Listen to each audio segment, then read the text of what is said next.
श्री सद्गुरु महाराज की जय। संत शाही ज्ञान सागर से संत शाही स्वामी जी महाराज का प्रवचन। जीव चराचर जाचत जेहि। उपस्थित धर्मानुरागी सत्संग प्रेमी महानुभावों, माताओं एवं बहनों, मैं इस विशेष आयोजन में अपने गुरु भाइयों के साथ आप लोग की सेवा के उद्देश्य से यहाँ आया हुआ हूँ। सेवा सुख पहुँचाने के साधन को कहते हैं। जिस कर्म व साधन से जिसको सुख लगता है वह कर्म व साधन उसके लिए सेवा है। आप लोगों ने महाभारत का यह आख्यान सुना होगा। महाभारत की लड़ाई हो रही थी। 10वें दिन भीष्म पितामह गिर गए। उनके शरीर में अर्जुन ने इतने बाण मारे थे कि 2 उंगलियों से अधिक स्थान खाली नहीं था। वे गिर गए। उनका शरीर बाणों पर टंग गया। उनके गिरते ही उस दिन की लड़ाई बंद हो गई और वहाँ जितने थे सब कोई उनको घेर कर खड़े हो गए। भीष्म ने दुर्योधन को देखा और कहा, मेरा सिर लटक रहा है, तकिया दो। दुर्योधन ने अपने अनुचर को भेजकर बड़े बड़े तकिए मंगाए, लेकिन वे तकिए जैसे ही भीष्म के पास लाए गए उनको वे अच्छे नहीं लगे। उन्होंने कहा, हटाओ इन्हें। तब भीष्म ने अर्जुन को पुकारा। अर्जुन हाथ जोड़कर खड़े हो गए और पूछा, दादाजी क्या आज्ञा है? भीष्म पितामह ने कहा, बेटे मेरा सिर लटक रहा है, तकिया दो। अर्जुन ने अपने तरकश से तीर निकाला और उसे गांडीव पर चढ़ाकर उनके सिर में मारा।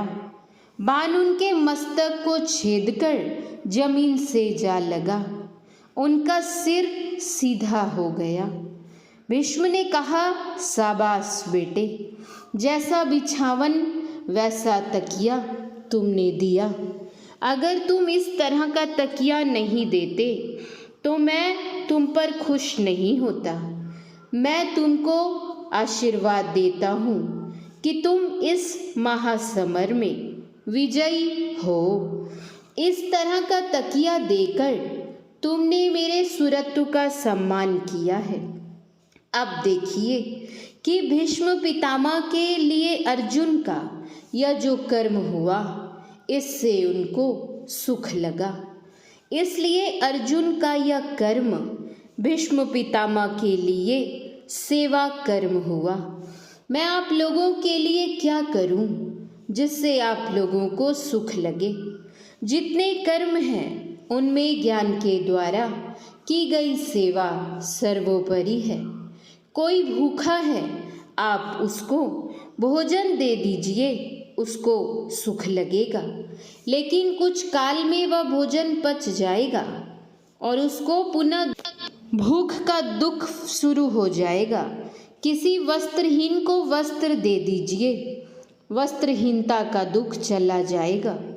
जब वह फट जाएगा तो वस्त्रहीनता का दुख फिर सवार हो जाएगा।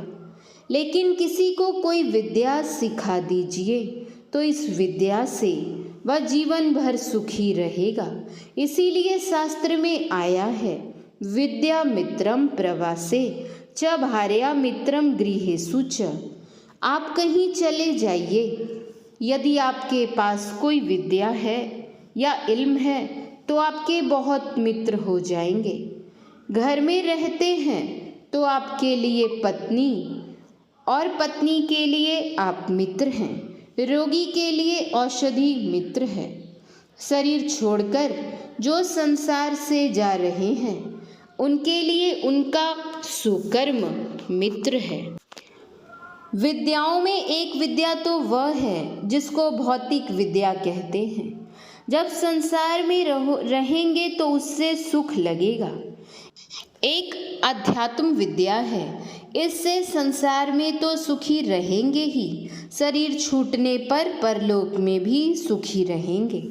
अभी जो रामचरितमानस का पाठ हुआ उसके अंत में आया, जो परलोक यहाँ सुख चाहूँ, सुनि मम वचन हृदय दृढ़ गहूँ, सुलभ सुखद मार्ग यह भाई, भक्ति मोर पुराण श्रुति गाई। यह शरीर जो है इसका जीवन नहीं के बराबर है। इस शरीर के बाद का जीवन अनंत काल का है। अध्यात्म ज्ञान सबसे बढ़ा हुआ है। सदग्रंथों का ज्ञान कहिए या संतों का ज्ञान कहिए, दोनों विशेष हैं। अभी मैं संतों का ज्ञान सुनाकर आप लोगों की सेवा करना चाहता हूँ। संत का तात्पर्य किसी वेश विशेषधारी से नहीं है। वेश विशेष से संत होता भी नहीं है। जो बुरे लोग होते हैं वे भी अच्छे लोगों का वेश बनाते हैं।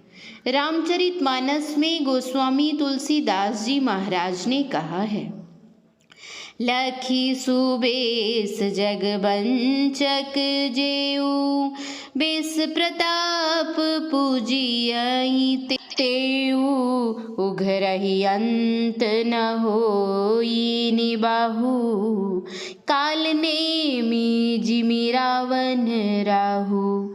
काल नेमि रावण और राहु ये तीनों उत्तम वेश बनाए हुए थे, लेकिन उसके मुताबिक नहीं थे। उत्तम पुरुष नहीं थे। जाली नोट बहुत दिनों तक नहीं चलता है।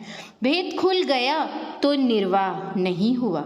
रावण को मालूम हो गया कि लक्ष्मण को शक्ति बाण लग गया है। यदि संजीवनी बूटी मिलेगी तो वह जीवित हो जाएगा। हनुमान बूटी लाने जा रहा है। रावण जाता है काल नेमी के पास और कहता है कि आपके हाथ मेरी जय और पराजय है। आप ऐसा कीजिए कि हनुमान बूटी नहीं ला सके। बूटी नहीं आएगी तो लक्ष्मण नहीं जिएगा और हमारा काम बन जाएगा। पहले तो उसने आनाकानी की, लेकिन रावण के बहुत कहने पर वह राजी हो गया। कालनेमी मुनि वेश बनाकर उस मार्ग पर जा बैठा जिससे होकर हनुमान संजीवनी बूटी लाने जा रहे थे। मुनि के रूप में कालनेमी को देखकर हनुमान जी उनके पास गए। कालनेमी जो मुनि के वेश में था कहने लगा, आओ आओ, तुम संजीवनी बूटी लाने जा रहे हो। भगवान के तुम बहुत बड़े भक्त हो। लक्ष्मण जी जीवित हो जाएंगे, फिर युद्ध में रावण मारा जाएगा। इस तरह की बात सुनकर हनुमान जी बड़े प्रभावित हुए। वे सोचने लगे कि ये अंतर्यामी महात्मा हैं, इनको तो मैं अपना गुरु बना लूँगा। कालनेमी के पास जाकर कहा, महाराज मुझे प्यास लगी है, पानी दीजिए। कालनेमी ने कहा, कमंडल में पानी है, पियो। हनुमान जी बोले, इतने पानी से मेरा काम नहीं चलेगा। कालनेमी ने सरोवर में जाकर पानी पीने के लिए कहा। जब हनुमान जी सरोवर में पानी पीने के लिए गए तो वहाँ एक मकड़ी थी। उसने हनुमान जी का पाँव पकड़ लिया। हनुमान जी ने इतने जोर से लात मारी कि मकड़ी का शरीर छूट गया। वह अप्सरा थी, शापवश वह मकड़ी हो गई थी। उस अप्सरा ने हनुमान जी से कहा, वह मुनि नहीं है, वह तो कालनेमी राक्षस है। आपको धोखा देने के लिए उसने मुनि का वेश बनाया है। हनुमान जी ने कहा, अच्छा हुआ जो तुमने उसका भेद बता दिया।